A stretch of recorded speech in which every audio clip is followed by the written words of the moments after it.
Good afternoon. I'm Don Croft. I'm the Natural Resources Program Manager here at Hamilton College, and we're going to take you on a little fall foliage tour of the college Arboretum. And I'm Charlotte Guterman. I'm a junior and the Arboretum intern, and I will be accompanying Don on this fall foliage tour. This is our champion Norway spruce. Wow. Latin is Picea abies. It's native to Central Europe, and it grows to about 80 feet. Now we can see obviously that this one is much more than 80 feet. It was at one time 120, but during a storm we lost about 20 feet out of the top. So it's a former national champion Norway spruce. Wow. The nice thing about Norway spruce is they got these nice graceful, hanging, weeping branches, and the cones actually hang on there kind of like ornaments. Yeah. So I see that. Do people or do animals and other critters live in this tree? There's a hive of bees that live in this tree. I don't think they're active, might be because it's just a little too cold. Squirrels will collect the cones. There's a little seed inside behind every scale of the cone, and the squirrels will pile them up, called a midden pile, and then they will use those as a food source throughout the winter. And it's nesting sites for birds and other things like that. Really, it's a great tree for a windbreak or a hedge, but you got to consider when you plant it how big it's actually going to get. Right. And is that to give the roots enough room? Give the roots enough room, but you want to give the top enough room. Oh, okay. You know, if you were to buy this as a 6-foot tall tree like you would in the nursery and plant it within 6 feet of your house, you can see already that somebody somewhere down the line is going to have a lot of problems with a tree that's way too big, way too close to the house. So it should be out away from structures where it could get itself into trouble. That makes sense. And how long does it usually take to get to like grow every few feet or to get about to this height? Like how old is this tree? This tree is probably 150 to 200 years old. Oh, wow. It was probably planted back during the Elihu Root days when he was actively planting trees around campus. That's incredible. Yeah. We're by one of the college's magnificent ginkgos. We have a few really spectaculars, and this is one of the nicest. Ginkgo was discovered in the fossil record long before it was discovered as a living plant. It was in 1690 that it was rediscovered as a living plant. And in some of the temples in China, there are reported trees that are 1,500 years old. So the ginkgo has very few pest problems. It's got these beautiful fan-shaped leaves. And the interesting thing about the ginkgo is that on just the right frost, all of these leaves will fall off all at once. So it's really, really pretty interesting when it does that. I know we were talking earlier too about how this is a male tree, right? Can you tell me about why we would only get male ginkgo trees? Ginkgos are dioecious, which means you have a male tree and a female tree, and you need cross-pollination to get fruit. And the female ginkgo is the only one that produces fruit. They're kind of a fleshy, look like a cherry. They've got a hard nut inside. Reportedly, the nut is edible. I've never eaten one, and they do have a strong odor. It's not really a fragrance, it's more of an odor. So you really want a male tree if you're going to have one in your yard. But again, very long-lived tree and very, very unique branch structure. I know we were talking the other day when we visited about this little offshoot too. What are these called? This is an offshoot called, it's from an adventitious bud. So there's buds throughout the tree, and occasionally chemical reaction or something will encourage those to grow. And a lot of times ginkgo leaves are in bunches of 2 to 5. Very few times there's little single, but there are a lot of them, as you can see here, they're like in little groups of 5. I feel like what's really cool about ginkgo too is that they're so like distinctly fan-shaped. They are, and it's a very heavy leathery leaf. Yeah. The other thing about ginkgo is ginkgo biloba, the food supplement, this is it. It's made from the leaves, You know, science is still out whether it's beneficial or not. I guess it's one of those things that it really can't hurt. It's been used in Eastern medicine for years and years, so that's one of the interesting characteristics about Ginkgo biloba. Very cool. Yeah.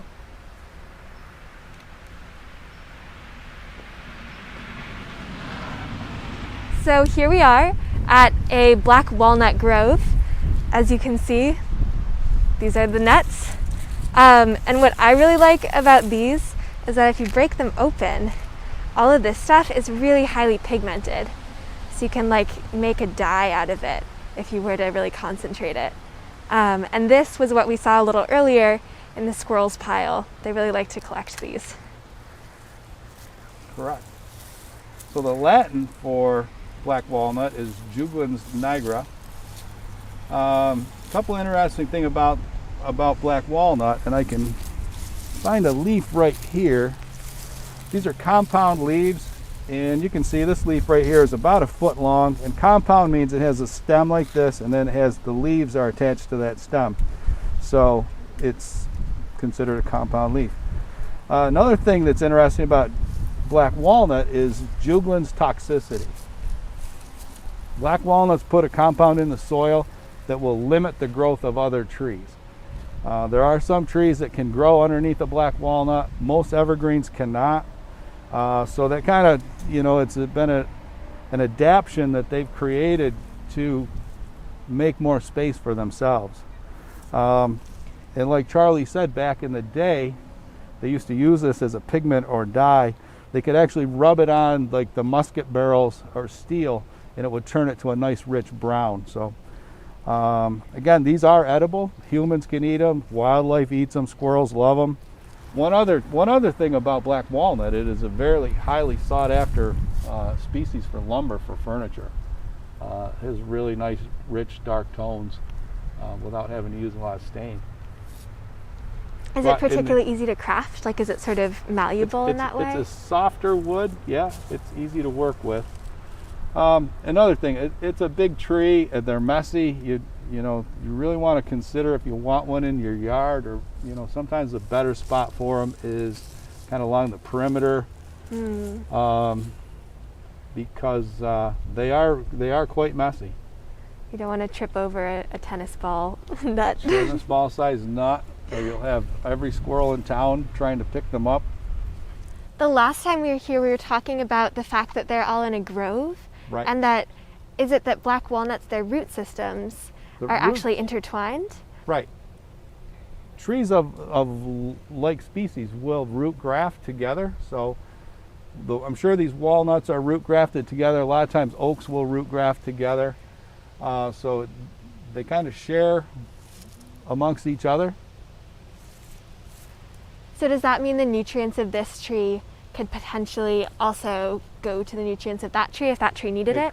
It could. They could share nutrients, but adversely they can also share disease.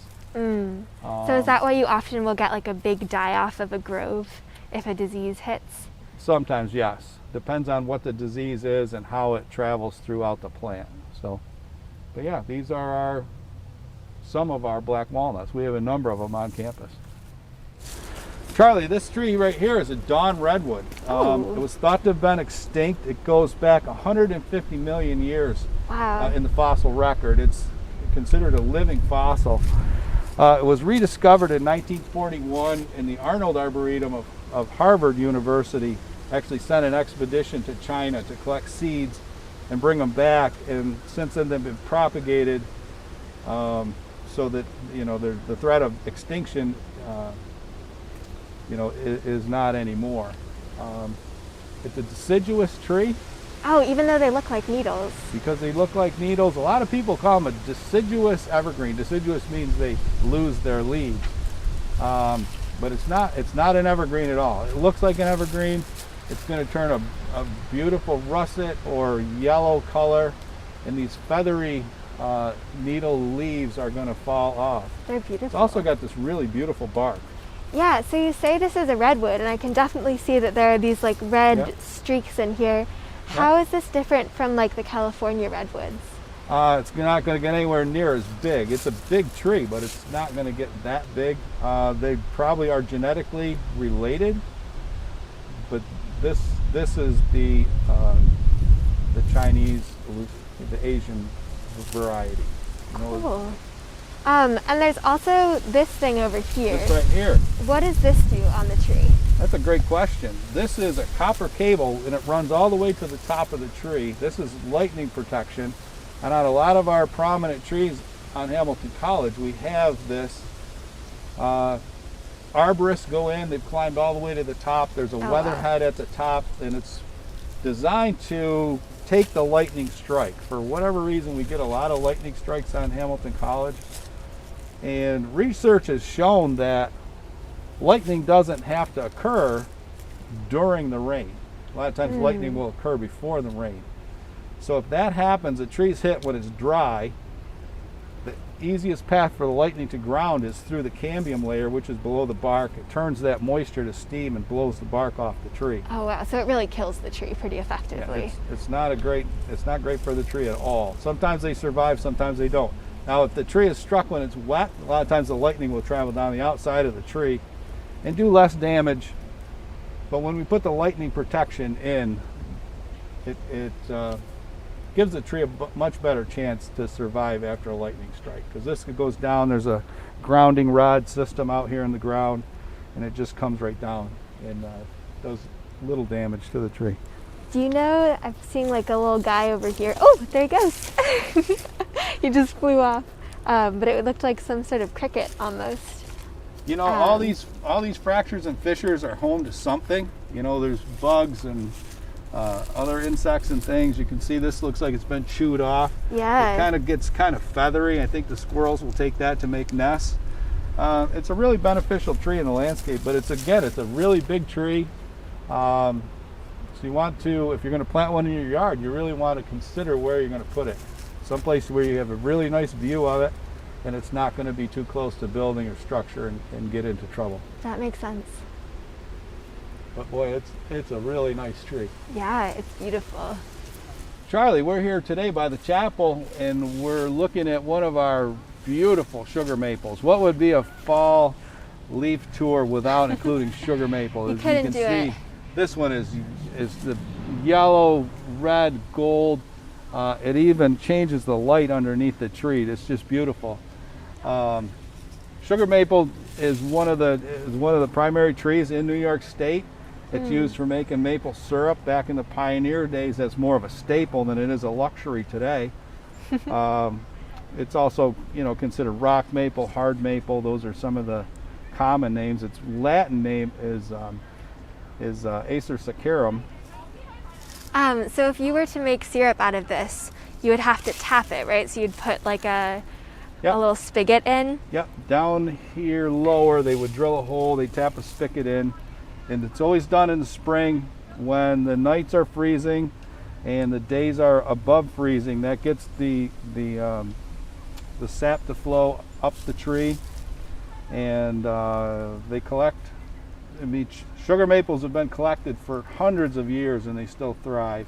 Oh, wow. One of the biggest detriments to sugar maples, and because they were collected for sap, they were planted along the road so they were easier to get to, is salt. They really are not tolerant of salt at all.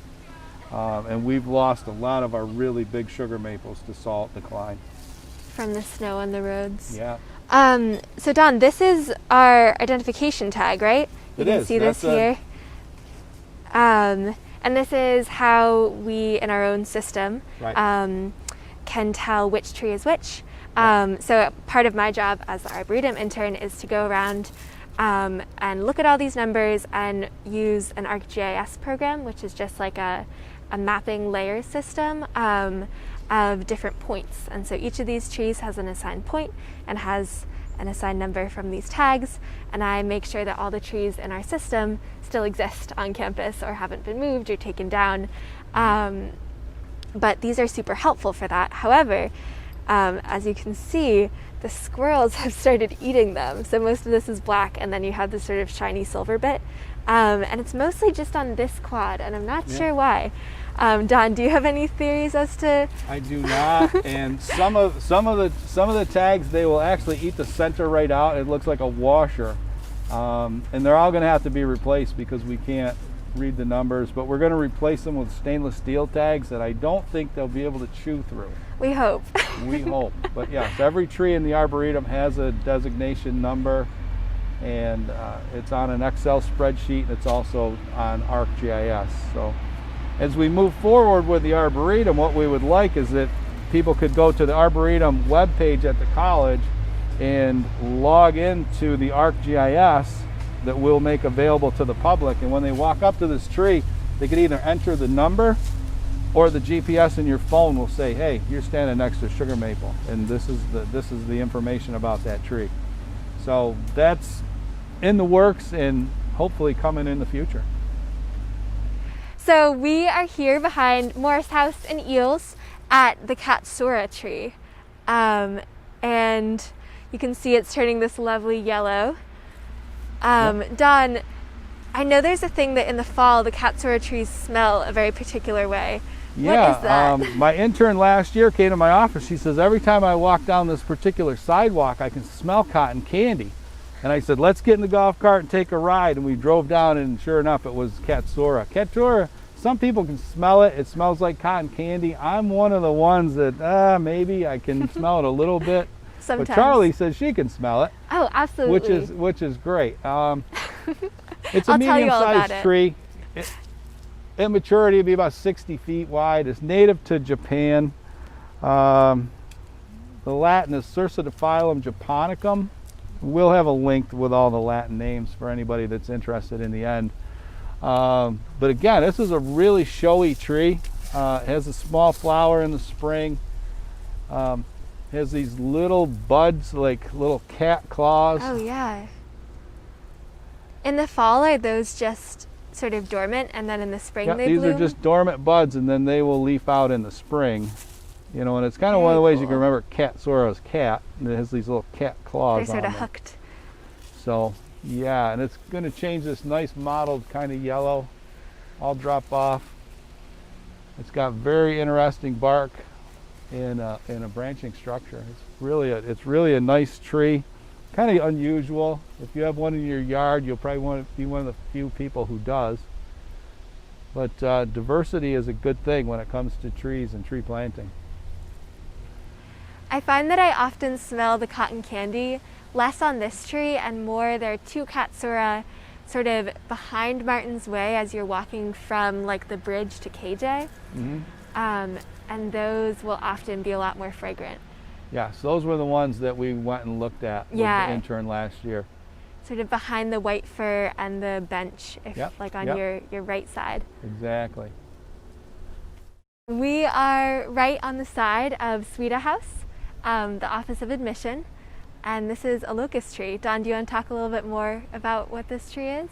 Yep, this is a thornless honey locust. The native honey locust has wicked thorns, probably 3 inches long. Oh, wow. It has bean pods, but this is the thornless variety.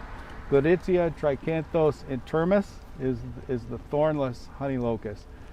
This tree has a lot of great virtues to make it a really wonderful tree for the yard.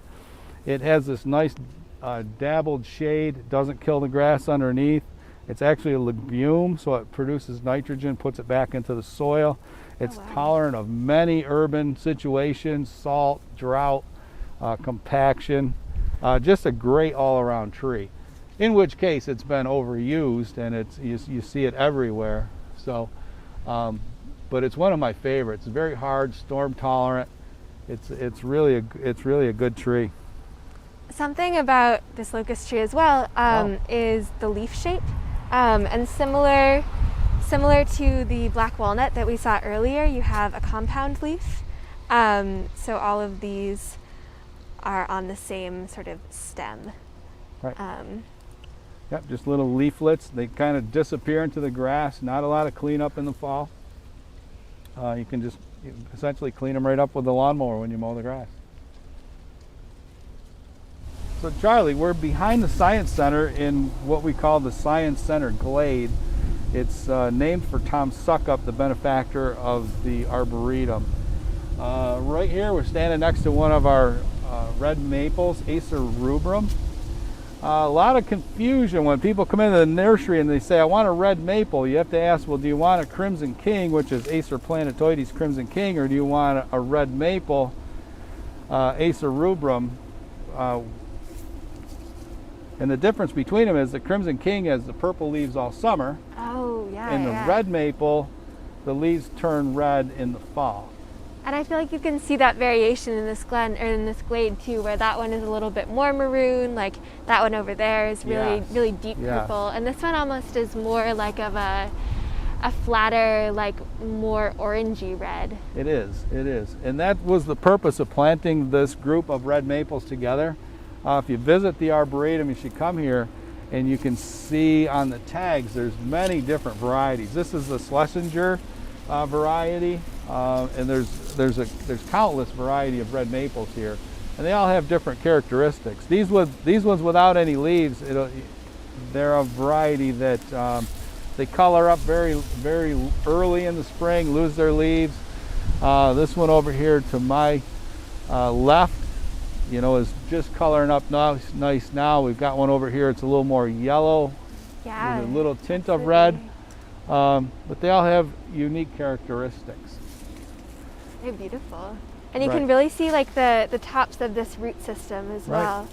Interesting, people think the root system of a tree mimics the top, and it does not. That was years ago, everybody thought, well, it looks the same underground as it does above ground. It doesn't. The root system of the tree generally is in the top 18 to 24 inches of the soil surface. Now it does have a few roots that go down deep that anchor the tree in place, but most of the root system is within the top 24 inches. So it's like pretty of soil. Shallow and wide. Right. Something else interesting, as long as we're talking about root system, when a tree is dug and taken out of the ground to be moved to your yard, you lose about 90% of the root system. The root system for this tree is all around the lawn here. It's not just right here in this bare spot. So it just, kind of the survival of the tree, it can lose that much of its root system and still survive. Absolutely. Yeah. And would that mean too that what we were talking about in terms of root grafting earlier, would this type of red maple graft with these other types of red maple? More than likely, yes. More than likely, yes. Now there's some root grafting that goes on with oaks and a disease called oak wilt, and that will actually transfer from one oak tree to the next through the root graft in the system. So what municipalities are doing, they take a root plow and they go around and they'll cut a trench around the tree to break all those root grafts and try and stop that disease from spreading. As a protective sort of. Yep, exactly. That makes sense. So Don, we are here in front of the Welland Museum at this lovely red oak right here with these really beautiful, pretty, almost shiny leaves. You can see this is like larger than my hand. And we have some more leaves to show you if you want to talk about those. Right, so what I've got here is this is a leaf from a white oak, and you can kind of see that the lobes are rounded, and this is a leaf from a red oak, and you can see that the lobes are pointed. So that's one way of telling the difference between the white oak family and the red oak family is the shape of the lobes on the leaves.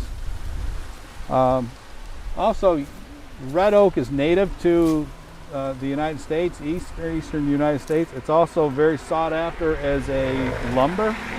It produces acorns. The squirrels and stuff would eat them. I've heard that you can somehow bleach the toxins out of the acorns, and you can grind them into flour. I think the indigenous people of the United States did that. But it's a great shade tree. It gets really big. It's one you want to consider where you put it when you put it in your yard, because this tree could be 40 inches across someday. It's going to take 200 years, and it could be 80 feet tall. I mean, It's going to really be a large tree. Down here you'll notice some of these acorns and some of the caps.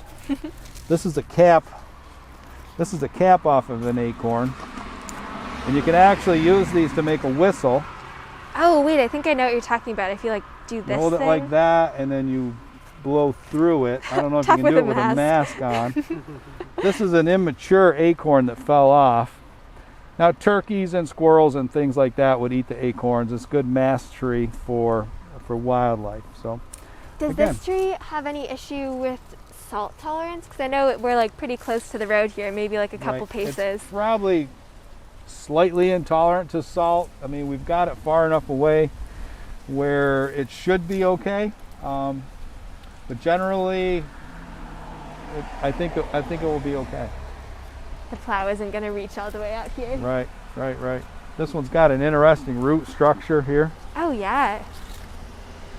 And it has this little mulch circle too. The mulch circle, what that does when the trees are planted, it produces, it's a protective layer. It actually holds in moisture. Like I said, these trees have probably only been planted about 5 years. They were big trees when we brought them here. And 90% of the root system was cut off to get it here. So what that mulch circle does is it does help to conserve the moisture that's in the soil right here in the root ball. So the tree doesn't have to work as hard at the beginning. Right. And it also makes a buffer strip so the lawnmowers don't have to get so close. They're not banging in and knocking the bark off. That makes sense. Now when your tree is giant and you put a little ring around it, that's not really doing anything other than lawnmower protection. Right, more decorative at that point. Right. But this is an organic wood bark mulch. It'll biodegrade and it will become more of a nutrient for the actual root ball, which is right here. We're at the Kennedy Center, right next to the pond here by Molly Root, and we're here with one of my favorite trees. This is black tupelo, Nyssa savatica. It turns this brilliant color red. And it's got this really nice horizontal branching. As it gets older, it's gonna lose the horizontal branching per se. It's a very pyramidal tree, so if you look at them, they really go without a lot of pruning to a nice conical shape. Just wonderful color. They're glossy. The leaves are beautiful. You have like this really deep burgundy on some, and then like this really super bright red. Right. I mean, they're native to the eastern United States as far south as Mexico. They're zone hardy. Just a great tree. I think this is something that more people should try and plant in their yard. I think they get a lot of enjoyment out of it. It's windy out here. It is windy, you're right. You were saying too that these ones have like a fruit that they bear do have sometimes. A fruit. I've never seen it. I think perhaps the birds eat them faster than they can mature. The literature says that it's sour. That's where it came the name sour wood or sour gum. But again, I've never seen one, so I think the birds enjoy them long before we get a chance to even see them. They have little snacks. Yeah. And this tree, tupelos are resistant to the black walnut. It is. Toxicity. This is a great tree if you've got black walnuts in your yard. This one is resistant. We actually did a little research. We've got a black walnut grove over there. We wanted something lower to fill in, and we planted a number of these over there. So we are sort of in between KTSA, the Kennedy Center, and Millbank, the dorm. At what is probably my favorite tree on campus. It's called a weeping beech. Don, if you want to give us the Latin name. Fagus sylvestra pendula. Pendula means hangs down, pendulum. So that's where the pendula comes from. It's a European weeping beech. And you can really see how it weeps. You have these like really awesome drooping branches. So you get almost entirely enclosed in this tree. The way that I first learned to identify beech was that it almost looks like an elephant skin. It does. Like this very gray, almost wrinkled bark. But it's very soft. Right. The branches almost have like a muscular look to them. They've kind of, like your arm, kind of muscular. It's a beautiful tree. It's going to turn kind of a bronzy, orangey color when it does change. Again, it's a really great tree for your yard, but they grow really slow. This tree is probably 30 or 40 years old. Wow. And if you don't trim them, this one's been extensively trimmed, so it does have this characteristic. Otherwise, just like a, you know, it's kind of like a jungle in here. So we've got in here a few years ago, we kind of trimmed it up because one of the beauties of a weeping tree is not only the shape from outside looking at it, but also the branch structure on the inside. It's so contorted. It's just a magnificent tree. It'd be a great tree to climb. Absolutely. Charlie, this is commonly known as the Kentucky coffee tree. Gymnocladus dioecious is the botanical name. It was named by the early settlers as the Kentucky coffee tree because it has these leathery pods, and if you open these up, they do have a seed in here. Oh wow. That I'm going to take out. And the native indigenous people knew they could roast these and then grind them and use them for food. They would even grind them and use them for, they'd make like a coffee type beverage out of it. So the early pioneers in Kentucky didn't have a lot of access to coffee, so they would roast them, grind them, and brew them like coffee. So that's kind of where the coffee tree name came from. You can't eat them if they're not roasted. They're toxic if they're not completely, if they're not thoroughly roasted. So I wouldn't, as a survival situation, find them and start chewing on them because probably not going to be real happy. Oh wow, and they're like so fluorescent green in here. Right. A little bit sticky. Mm-hmm. Oh, this is cool. Yeah. Like sort that of pith in squishy. there. You can sort of pull it out and like mold it a little bit. Yeah. Really interesting open branch structure. It's got a compound leaf. I can grab one off of here. They're starting to shed pretty quickly, but you can see the length of that leaf. It's almost 2 feet long. Oh wow. And again, it's a compound leaf, so it has multiple leaves on a stem. So still kind of messy. A little bit of stem cleanup. And but still a really nice tree to have in your yard. Kind of difficult to find. I mean, not every nursery carries a Kentucky coffee tree, but if you look around, you can find them. And are these the pods and the seeds that like you could plant and create another tree? Yes, you can actually plant those and grow them. They do come up pretty readily. Like I said, they've got a really nice branch structure. They've got nice bark and showy yellow fall color. Certainly a nice tree to have in the landscape. It's got some interesting root structure things at the bottom too, how they sort of wrap around. Right. Like I was saying before, the root system of a tree is very close to the surface. This one could certainly use a top layer of mulch, but that'll probably happen in the spring. Charlie, this is the Abies Concolor, or Concolor fir. And fir is spelled F-I-R, not F-U-R. It is very soft though. It's a very soft, it's a favorite Christmas tree. They have a really nice citrus smell. The needles are about 2 inches long. They're really soft. These are native to the Colorado area, certainly adaptable to other places. And they have this nice bluish tint, which is kind of a waxy coating on the needle, and you can actually kind of rub that off.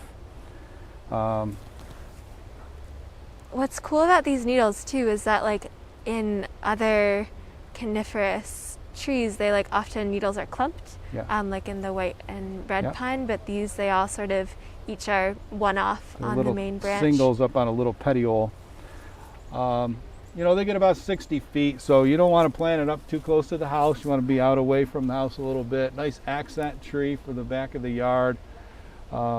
Be a good tree for you know, a hedgerow to maybe block out, you know, something you didn't want to see. Yeah, they're dense. From your backyard. Plant them in a row. Pretty disease resistant. They tend to shape themselves naturally, so they don't really require a lot of pruning. But other than that, it's one of my favorite evergreen trees. I certainly do enjoy these a lot. They're nice. And another interesting characteristic about them, if you take a needle and you kind of crunch it, or to me, it smells like grapefruit. Yeah, smells just like grapefruit. Yeah, it's like very tangy. Yep, got a very interesting citrusy smell to it. Don and I are here in between Sadov and the health center at this river birch. So Don, if this is a birch, how come it isn't white? That's a good question. This is a river birch, and it's not a white paper birch, but it does exfoliate bark just like a white birch does. River birch are native to the eastern United States. They grow in river bottoms. They can tolerate wet sites. Another tree that's tolerant of the black walnut's juglus toxicity. The Latin for this is Betula nigra. And again, it's got this beautiful exfoliating bark. Why is it that the bark exfoliates? Well, the research that I've done and the reading that I've done is that these trees grow so fast and they caliper up so quickly that the bark can't keep up, so it splits and fissures and starts to peel off. Then there's some other theories that, you know, pest insects, fungus and disease that get on the bark are shed away.